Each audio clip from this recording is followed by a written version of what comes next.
Bienvenue au Sénat. Je suis André Gattolin, sénateur des Hauts-de-Seine, maintenant depuis 12 ans. Et je suis heureux de vous accueillir dans cette salle. C'est une très belle salle. C'est l'ancienne chapelle du Sénat. Alors, elle a été déconsacrée, mais elle a été restaurée il y a 5 ans. Donc, c'est sans doute un des lieux les plus prestigieux du Sénat.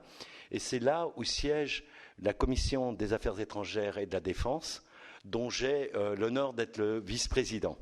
Donc, on aurait espéré avoir une salle beaucoup plus grande parce qu'on avait une demande très très forte. Malheureusement, il y a d'autres colloques qui sont prévus de longue date dans cette maison. Alors, nous avons une salle plus petite, mais beaucoup plus prestigieuse. En tous les cas, tous nos échanges, nos travaux sont filmés. Donc, je crois qu'on doit pouvoir les diffuser en direct d'ailleurs sur YouTube. Ou en tous les cas, on aura les éléments. Et c'est quelque chose, je crois, d'extrêmement important. Et nous avons demandé à plusieurs intervenants, universitaires ou chercheurs ou spécialistes d'ONG.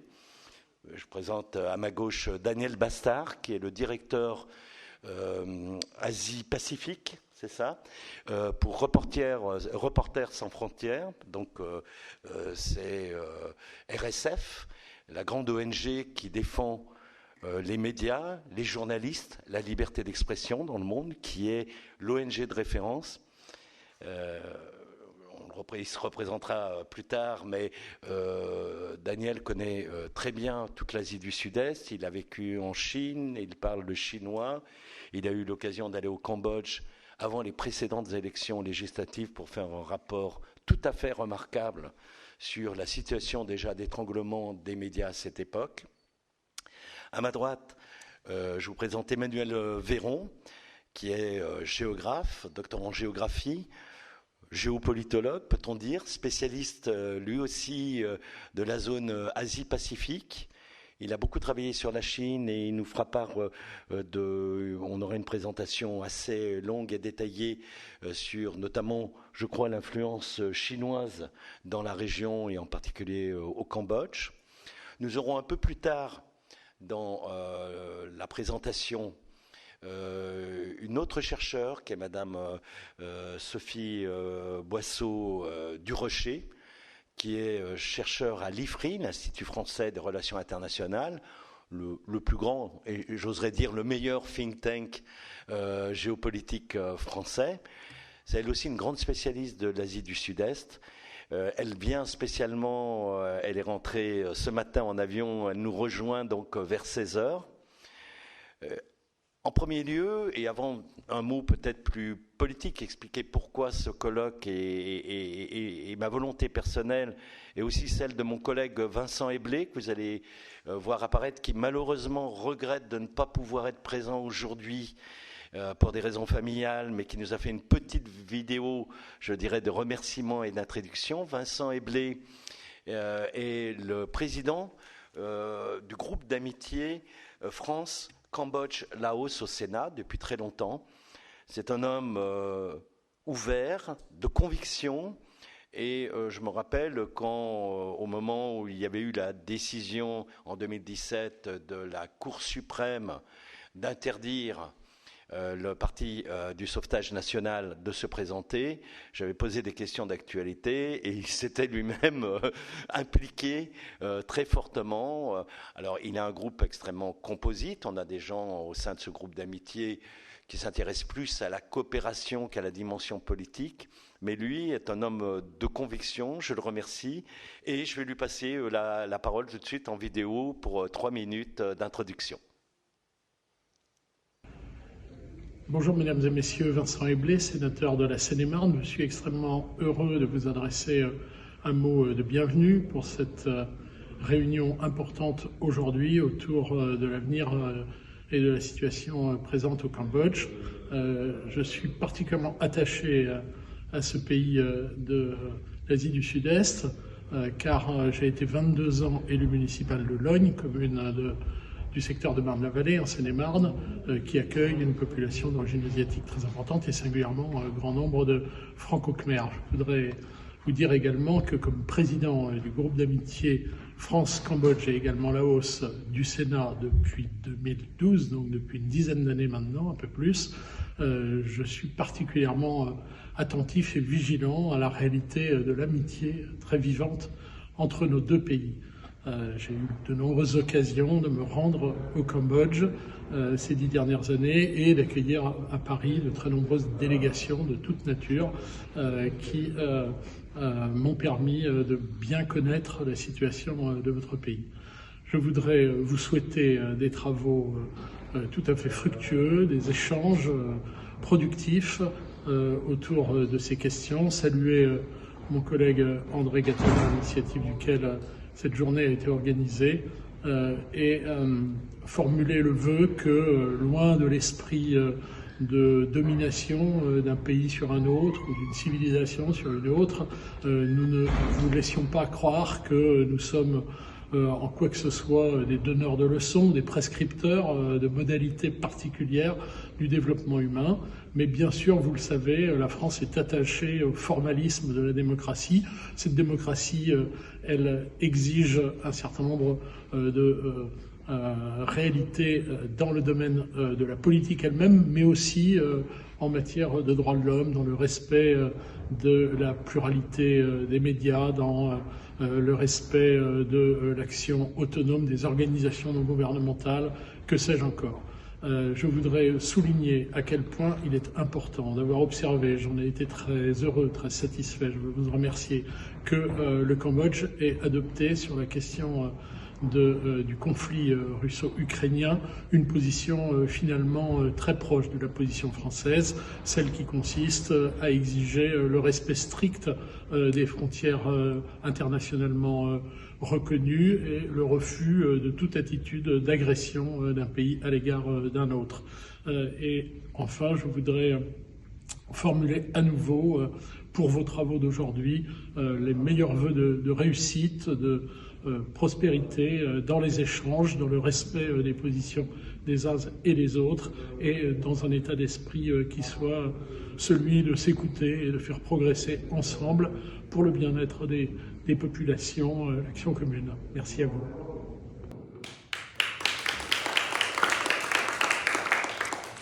Merci de vos applaudissements, parce que je pense que vraiment Vincent Eblé est quelqu'un qui fait honneur au Sénat.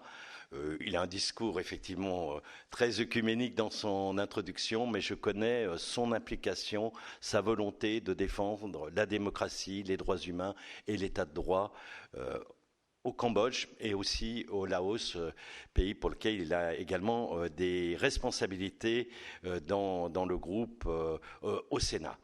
Alors, peut-être un petit mot d'introduction. Quand il y a 2-3 mois, j'ai discuté avec mon ami Sam Rainsy de l'idée de faire ce colloque. C'était bien évidemment avec une raison particulière. Nous savions qu'il y allait y avoir la tenue d'élections législatives en juillet, le 23 juillet prochain. On ne savait pas encore exactement la date.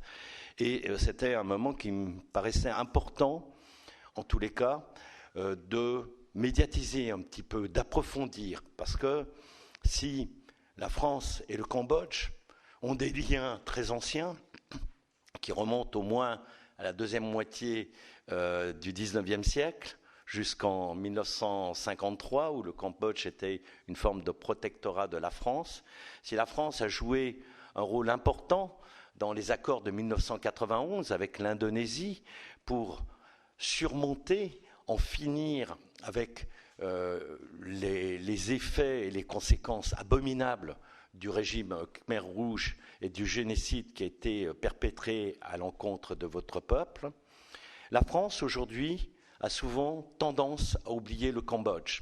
On le voit dans la presse, dans les médias, on en parle très peu.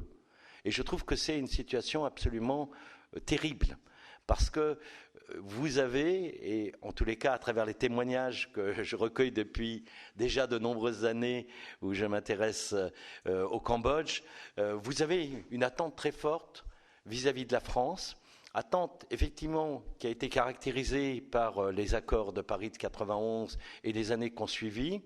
Et puis on a l'impression depuis quelque temps qu'il y a une relation délétère, c'est-à-dire qu'on se satisfait d'un régime qui s'autoproduit avec à sa tête un Premier ministre qui est au pouvoir depuis plus de 30 ans. Je le dis parce que j'appartiens à la majorité du président de la République, mais j'ai été considérablement choqué, je lui ai dit avant même qu'il le reçoive, dès lors que j'ai su qu'à la mi-décembre dernière, il recevait M. Hun Sen à l'Élysée, bien sûr au titre des discussions avec l'ASEAN, le président de la République ne pouvant à cette époque-là se rendre au sommet Union européenne-ASEAN, avait convié M. Hun Sen. À la limite, pourquoi pas? Mais il y a eu un certain nombre de déclarations à l'occasion de cette discussion, disant qu'il fallait reprendre les investissements de la France, de l'Union européenne, en matière d'infrastructure, très bien, en matière de lutte contre le changement climatique, très bien, et il a été évoqué à l'époque une éventuelle collaboration de la France pour l'aide à la tenue des élections qui vont venir. J'imagine qu'au regard de la situation et de ce qui s'est passé ces derniers mois et ces dernières semaines, j'ose espérer que la France ne s'impliquera pas dans, je dirais, le crédit donné à une élection dont on sait qu'elle est faussée d'avance, et je crois que nous aurons l'occasion d'y revenir avec Daniel Bastard sur la situation médiatique, mais aussi la situation des libertés civiles et la situation constitutionnelle et politique tout court, avec l'interdiction du parti de la Chandelle il y a 2-3 semaines, qui nous replace dans une situation malheureusement et tristement tout à fait analogue à celle qui a précédé les élections de 2018. C'est-à-dire une suprématie, un parti unique, celui du pouvoir, celui hérité du Parti communiste et en partie des Khmers rouges, qui, après avoir donné des gages à la communauté internationale en termes d'évolution suite aux accords de Paris de 91, aujourd'hui tente à restreindre totalement la liberté et la situation du pays. Avec un phénomène accru peut-être, à mon sens depuis 2018, il se trouve que je me préoccupe beaucoup de la montée de la puissance chinoise dans le monde, son caractère de plus en plus coercitif, mais aussi le fait qu'aujourd'hui, la Chine n'hésite pas à faire pression sur les démocraties occidentales pour lui imposer ses vues. Aujourd'hui, le Cambodge, comme un autre pays très proche qui m'est cher, le Laos, commence à devenir, d'une certaine manière, des colonies de la Chine, tout ou partie, par région. Quand les 150 casinos qui sont sur le territoire essentiellement à Sihanoukville sont détenus par la Chine ou des intérêts chinois, quand on voit augmenter dans le pays ce qu'on appelle le travail forcé, notamment par l'introduction pas uniquement de populations cambodgiennes, endogènes, mais en faisant venir des Thaïlandais, des Laotiens, des Vietnamiens, à travers des entreprises souvent chinoises, imposer des conditions de travail absolument terribles dans le domaine bien sûr du jeu en ligne, mais aussi de tout ce qu'on appelle les escroqueries et les fraudes aux investissements et aux placements. Un certain nombre d'articles, notamment de travaux faits par Human Rights Watch. Nous avions invité son représentant à intervenir aujourd'hui, M. Phil Robertson, mais malheureusement il n'a pas pu venir. Mais quand on regarde leurs travaux, on voit cette résurgence. Il y a 2 jours, je suis intervenu au Sénat sur la question du travail forcé des populations ouïghours. Il y a une semaine, pratiquement jour pour jour, la fondation Walk Free, c'est une fondation qui a créé il y a plusieurs années un index, un indicateur de ce qu'on appelle l'esclavage moderne international, fait dans 160 pays, a publié son rapport sur la question du travail forcé, du mariage forcé, de la traite humaine. Et ce rapport montre qu'il y a, loin de connaître un ralentissement, une augmentation du travail forcé, de l'esclavage moderne dans le monde, et en particulier en Chine. Les données de 2021 par rapport à celles de 2016 montrent une augmentation sur le territoire chinois de 70% du travail forcé, alors que la Chine a signé pas plus tard que le 12 août 2022, a ratifié les 2 conventions de l'Organisation internationale du travail qui interdisent le travail forcé. Mais avec la Chine, on le sait, les conventions, les traités internationaux sur lesquels nous croyons, parce que nous avons une culture du droit et du droit international, pour eux, ce ne sont que des tigres de papier, qui n'engagent que leur vis-à-vis, mais qui ne les engagent pas. Sans trop développer, mais en 2013, la Chine a déjà aboli la rééducation par le travail. Le seul changement, c'était une mutation sémantique du terme camp de travail, qui est qualifié aujourd'hui de centre d'apprentissage professionnel. Les conditions de détention, de coercition sont les mêmes. Et la Chine aujourd'hui, forte de ce travail forcé imposé à ses minorités, mais aussi à des populations venues de Corée du Nord qui sont dans un véritable état d'esclavagisme, avec la complicité évidemment du pouvoir communiste en place en Corée du Nord, développe cette logique-là à travers des zones. On le voit très bien au nord du Laos, où on va dire les choses de manière claire et terrible. C'est devenu une zone de jeu et de prostitution, de bordel ouvert, pour les populations touristiques chinoises qui viennent dans le pays, parce que ces activités sont formellement interdites en Chine. Donc on se rend compte aujourd'hui que sur ces indicateurs-là, il y a, y compris dans l'indicateur qui a été publié par Walkfree, qui quand même établit les chiffres officiellement pour l'Organisation internationale du travail et pour l'Organisation internationale des migrations, il y a une augmentation du travail forcé au Cambodge, mais qui n'est pas liée simplement à des entrepreneurs malveillants au sein du Cambodge, qui est liée à une logique d'exportation, d'importation de ces méthodes coercitives, inadmissibles, prohibées au niveau international par la Chine. Donc cette question-là, et je crois qu'on aura l'occasion d'en discuter plus longuement de l'influence de la Chine avec Emmanuel Véron, qui est à ma droite, qui est un géopolitologue, un docteur en géographie, qui est enseignant-chercheur à l'INALCO, aux langues orientales, et également à l'école navale. Là aussi, je remercie pour sa disponibilité parce qu'il s'est vraiment rendu disponible. Il va nous présenter tout à l'heure un travail important et je crois conséquent qu'il a réalisé. Je crois qu'aujourd'hui, c'est notre responsabilité, la France, de dire que nous ne sommes pas d'accord. Je comprends, il y a des éléments géostratégiques. L'Union européenne, après avoir obtenu, et je me suis beaucoup battu pour cela, des sanctions concernant l'accord Tout sauf les armes, des sanctions partielles, il y a maintenant 2 ans, parce qu'il n'y avait pas le respect des conventions internationales ou des conventions de l'Organisation internationale du travail et des Nations unies, que le Cambodge s'était engagé à respecter.